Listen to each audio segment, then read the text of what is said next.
पहले कि हम बढ़े आज का मुद्दा की तरफ, देखते हैं ये रिपोर्ट और फिर आज का मुद्दा। जी,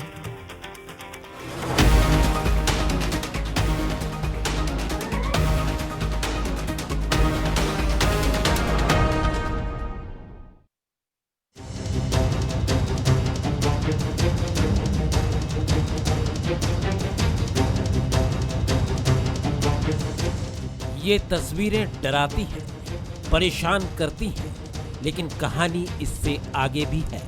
ये तस्वीरें कई लोगों की जिंदगी पर भारी पड़ती हैं। कहीं भारी बारिश घर बार बहा ले जाती है, तो कहीं बांधों से छोड़ा गया पानी तबाही लेकर आता है। इससे प्रदेश की जनता हैरान परेशान होती है। अगर जनता बेहाल होगी तो प्रदेश का मुखिया कैसे चैन से बैठ सकता है? जी हां, लगातार आ रही बाढ़ और बर्बादी की खबरों को लेकर मुखिया मोहन यादव ने गुरुवार को अधिकारियों की बैठक बुलाई। एमपी में बाढ़ को लेकर सीएम मोहन अलर्ट। बाढ़ के चलते अफसरों की छुट्टी पर रोक।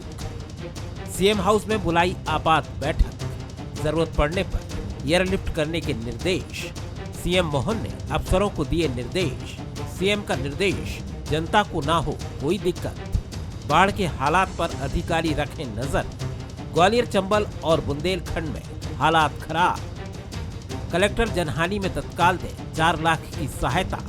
राहत शिविर में बेहतर व्यवस्था करने के भी निर्देश।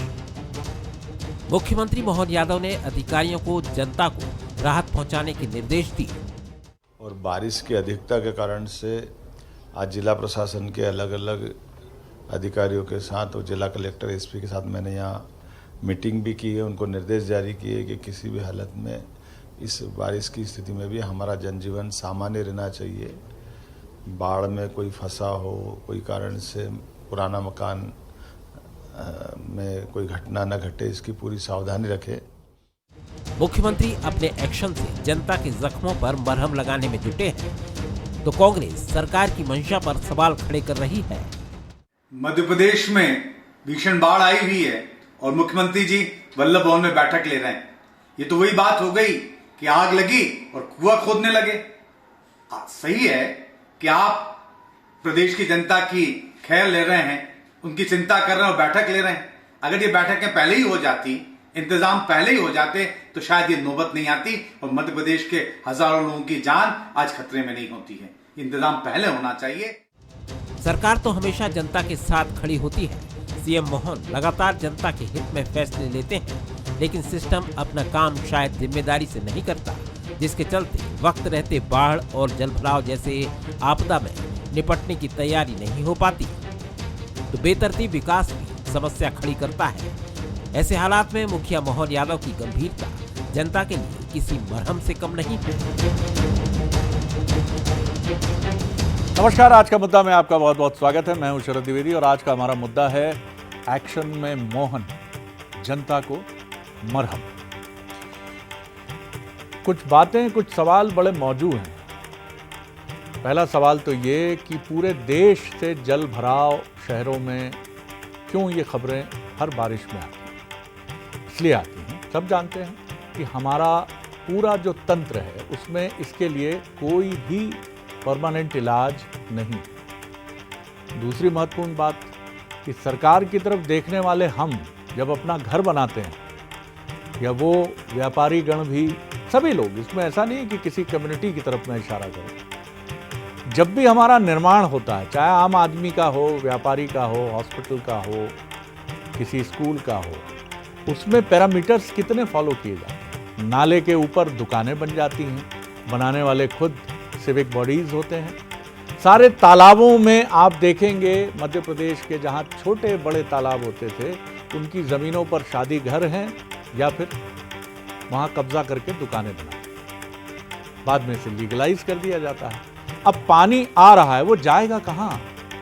लेकिन दुर्भाग्य ये भी है कि ये मसला कभी भी चुनाव का मुद्दा नहीं बनता। आती है हर साल ये स्थितियां, जब भी ज़्यादा बारिश होती है, लेकिन ये चुनाव में नहीं उठता कि याद कीजिए बाढ़ का क्या हुआ था, और न लोग सवाल पूछते। चुनाव के मुद्दे एकदम डिफरेंट हो जाते हैं और इसी वजह से ये मसले पार्ट टाइम मसले रहते हैं, मीडिया के लिए भी और राजनेताओं के लिए। हेलीकॉप्टर घूमने लगते हैं, बैठकें होने लगती हैं, लेकिन इसका परमानेंट इलाज ढूंढने के लिए सिविक बॉडीज को बहुत ताकत देने की ज़रूरत है और बड़े लेवल पर हमें ये विचार करना होगा, नहीं तो हमारे शहर एक तरह से पानी रूपी बारूद के बीच में बैठे हुए। बंसल न्यूज़ के सुलगते सवाल देखिए, बाढ़ और बर्बादी के बीच डॉक्टर मोहन यादव का एक्शन जनता को मरहम लगा पाएगा?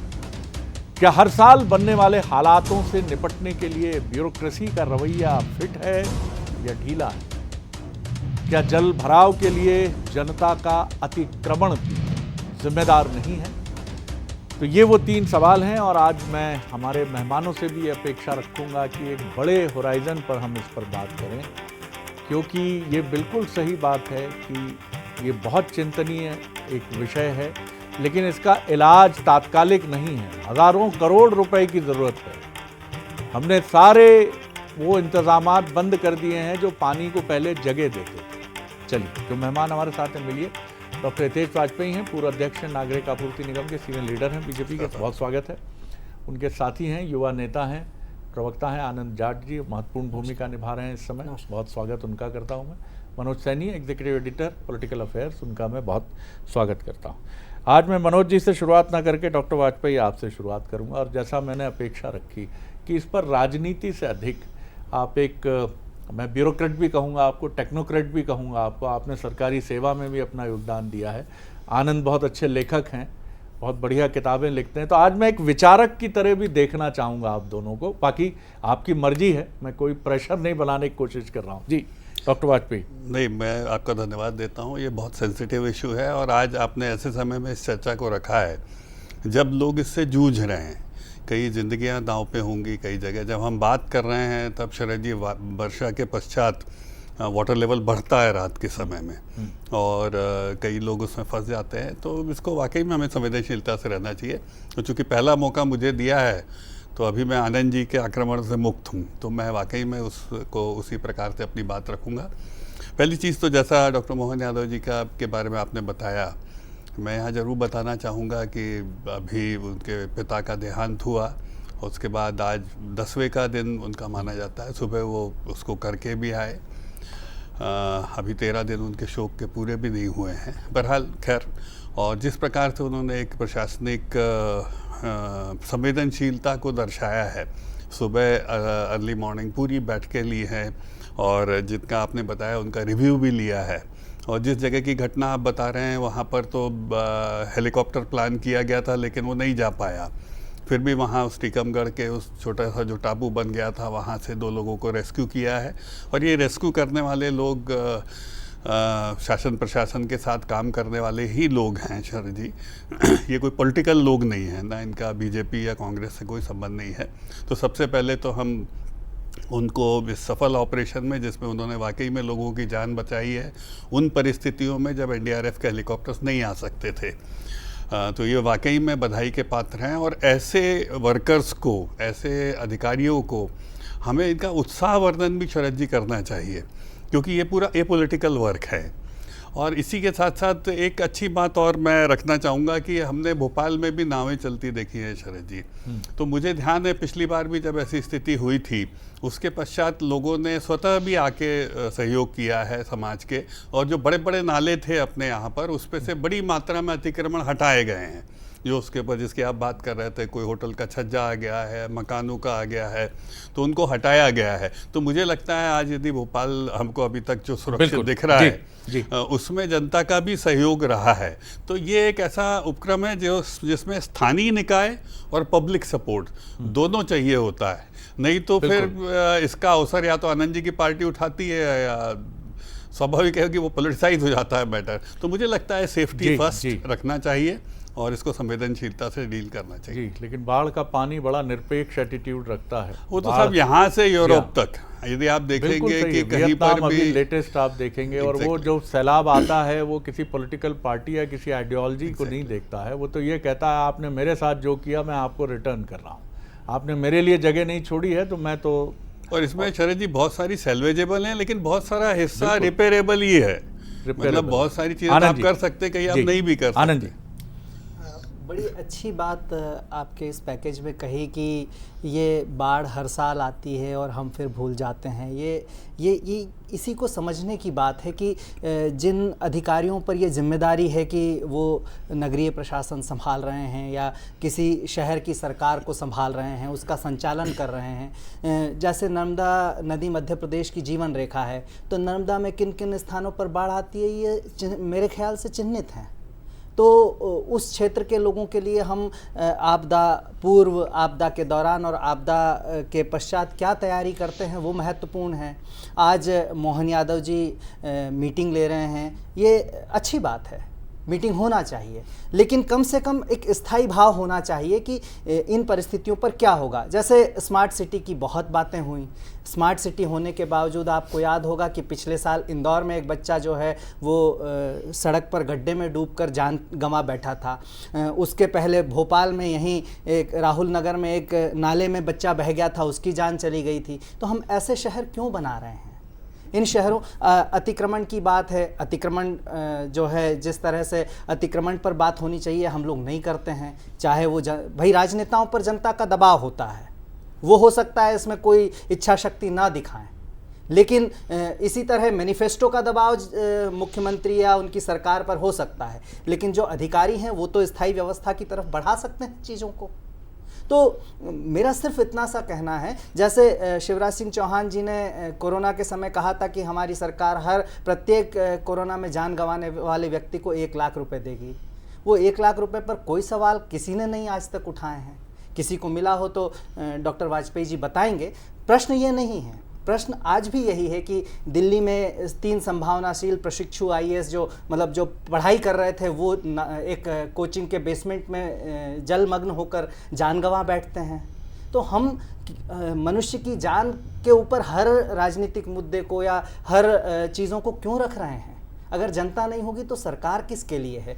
एक बात। दूसरा, आज ही एक बहुत महत्वपूर्ण घटना घटी, मतलब महत्वपूर्ण क्या दुर्भाग्यपूर्ण है, जो दतिया में 7 लोग जो हैं वो एक पुराने और जर्जर मकान में दबकर जान गंवा बैठे। किले की दीवार, हाँ, मतलब पुरानी थी, जर्जर तो थी ना। तो प्रश्न ये है कि जब आप कोई अपराध करता है तो तुरंत उसके अतिक्रमण देखने चले जाते हैं, लेकिन जब अतिक्रमण होता है तब अमला कहाँ जाता है? ये किसकी जिम्मेदारी है कि 7 लोग निर्दोष 7 लोगों की जान चली गई?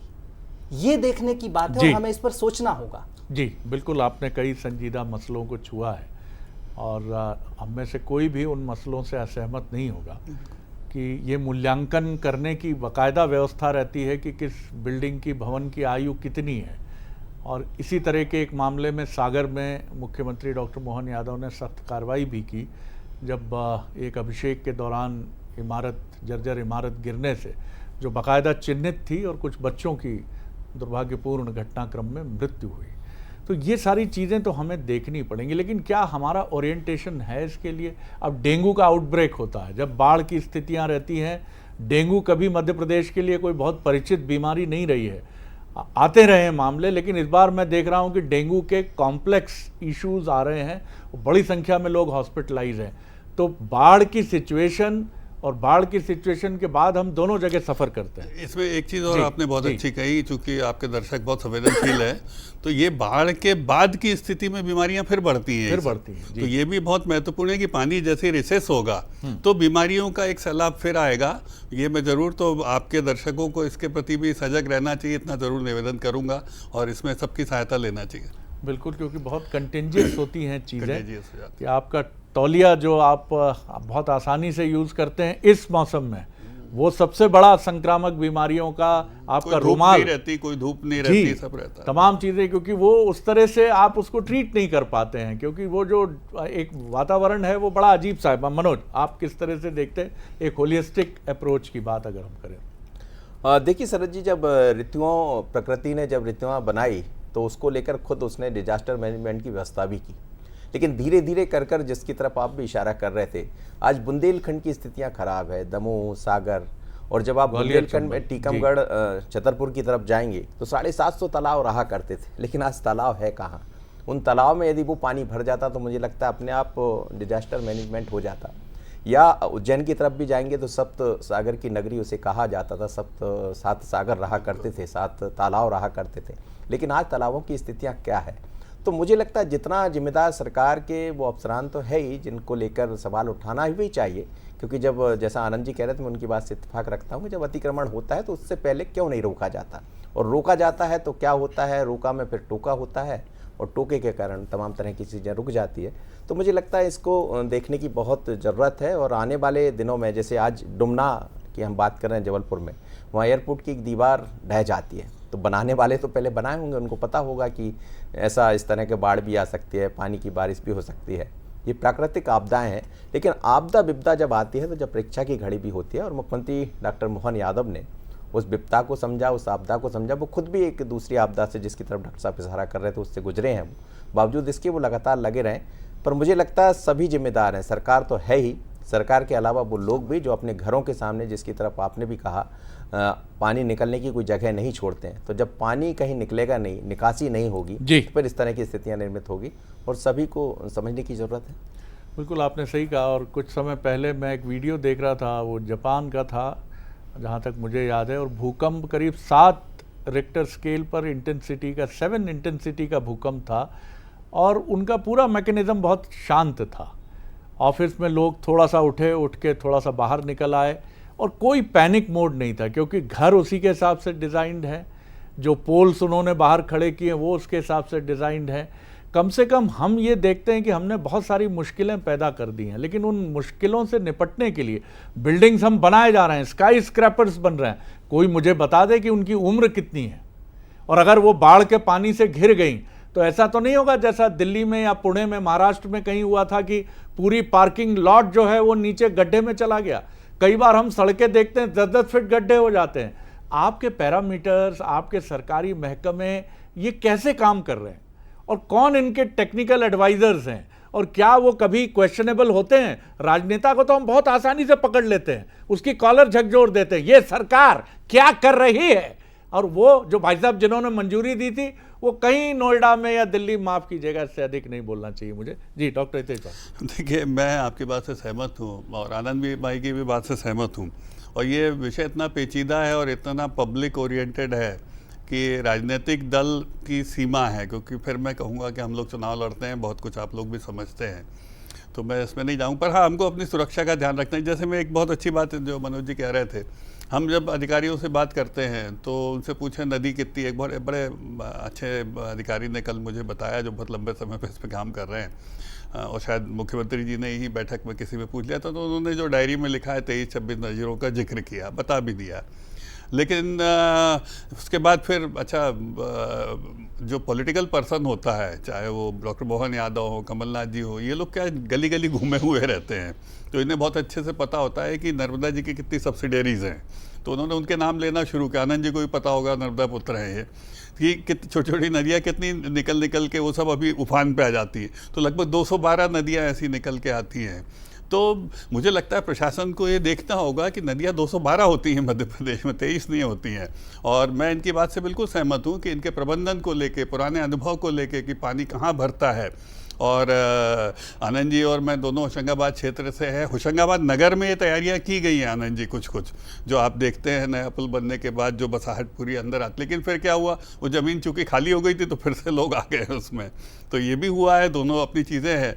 और जो एक लाइन और मैं ज़रूर कहना चाहूँगा कि प्रधानमंत्री आवास को मैं बड़ी उम्मीद से देखता हूँ, क्योंकि ये जो झुग्गी मुक्त शहरों का एक कल्पना की गई है, उसको और सफल होना चाहिए, जिससे कि क्या है, ये जो अनप्लान्ड स्ट्रक्चर क्रिएट हुए हैं, जब वो प्रधानमंत्री आवास में शिफ्ट हो जाते हैं, तो मुझे लगता है कि बहुत सारा जो पानी की निकासी के क्षेत्र हैं, क्योंकि उसके आसपास ये ज़्यादा पाए जाते हैं, वो मुक्त होंगे।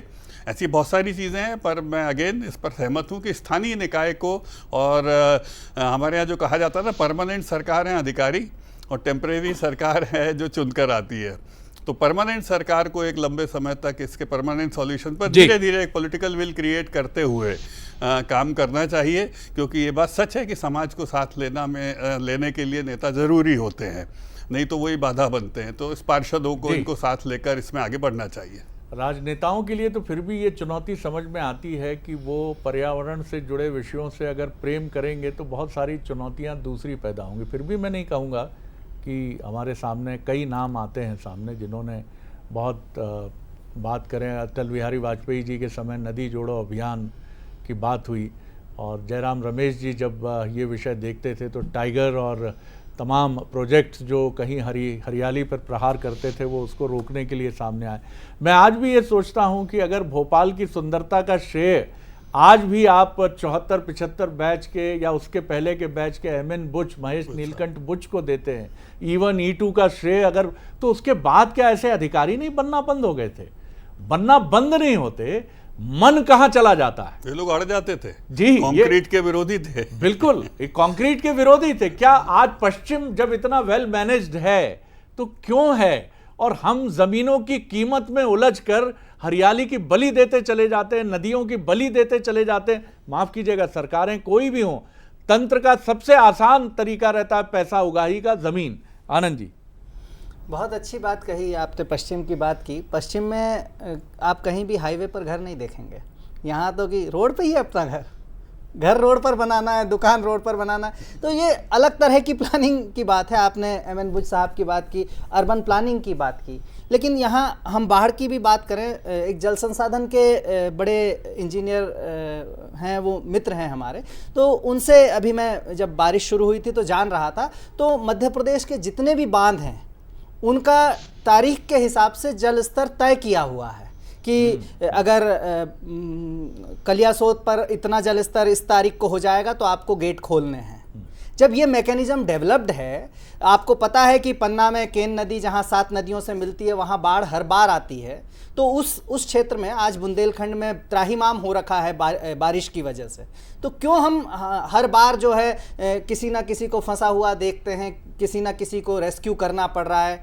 क्यों हम आपदा पूर्व और आपदा के दौरान वाली तैयारियों में उलझते रहते हैं? हमें साल भर इन तैयारियों को क्यों नहीं करना चाहिए? जब मैं पत्रकारिता की पढ़ाई करता था तो मेरे गुरुदेव थे मनोहर चौरे साहब, वो कहते थे कि साल भर का अखबार पढ़ लो, आपको सारी सब तरह की समझ हो जाएगी। हर साल दिवाली आएगी तो व्यापार की बात होगी, हर साल होली आएगी, हर साल बारिश होगी, हर साल शीतलहर आएगी, हर साल सूखा पड़ेगा, हर साल बाढ़ होगी, हर साल गर्मी बहुत आएगी। तो ये सब चीज़ों को मैं समझता हूँ कि प्रशासन को भी समझना चाहिए, और इन सब चीज़ों से प्रदेश को हम बचा सकते हैं। स्मार्ट सिटी नाम दे देने से शहर नहीं बचेंगे। शहरों में जो बोझ आ रहा है, और उस बोझ को जनसंख्या का बोझ है, पार्किंग का बोझ है, और उसके साथ सबसे महत्वपूर्ण, बस एक छोटी सी बात कहना चाहता, चलिए अगली बार कहेंगे। नहीं, इनकी बात को मैं कह दूं, PHE is a very good department, public health engineering, उसको बहुत काम करना चाहिए। आप भोपाल में ही कमलापति स्टेशन के सामने जो मेट्रो स्टेशन है उसका डिजाइन देखिए कि ट्रक नहीं निकल सकता उसके नीचे। चलिए, ये बहुत महत्वपूर्ण सुझाव हैं, लेकिन पर एक अच्छी बात यह है शरद जी कि अभी तक जनहानि नहीं मिली, और ईश्वर करे कि हमारे लोग जो काम कर रहे हैं, हाँ, बिल्कुल चीजें हमने तय की हैं। बांध से पानी निकलेगा, लेकिन पहले वो सही जगह पहुंच जाता था या अब्जॉर्ब हो जाता था। पानी छोड़ना मुसीबत है। पानी आपने छोड़ा तो वो कहीं खड़ी फसल को नुकसान पहुंचाता है, तो कहीं बाढ़ की स्थितियां उनका निर्माता बन जाता है। बहुत सारे सवाल हैं, बहुत सारी चुनौतियां हैं, और मैं फिर कहूँगा कि ये मुद्दे अभी भी चुनावी घोषणा पत्र का मुद्दा नहीं है कि नर्मदा नदी की बाढ़ या बेतवा की बाढ़ या बूढ़ी गंडक की बाढ़, कोसी की बाढ़, गंगा की बाढ़, इन सब से हम निपटने के लिए अपने घोषणा पत्र में, क्योंकि ये चुनाव का मुद्दा नहीं है। गैस त्रासदी कभी चुनाव का मुद्दा नहीं बनी। सैकड़ों लोगों की, हजारों लोगों की मौत हुई। ये दुर्भाग्य है इस देश का कि ये मुद्दे कई बार भावनात्मक मुद्दों के पीछे या तात्कालिक रूप से उभर आए मुद्दों के पीछे ऐसे छिपते हैं कि इन मुद्दों की चर्चा ही नहीं होती। और यही वजह है, ना बजट है हमारे पास ठीक से, ना हमारे पास मैकेनिज़्म है, ना हम पश्चिम से सहयोग लेते हैं कि आपने कैसे मैनेज किया है इन चीज़ों को। और मैनेज करना तो इम्पॉसिबल है, एक संयम रखना पड़ेगा हमें अपने नेचर के साथ। रख पाते हैं कि नहीं, ये वक्त बताएगा। आगे देखिए छत्तीसगढ़ आज का मुद्दा, सुशासन की राह, सख्त हुए साथ। नमस्कार।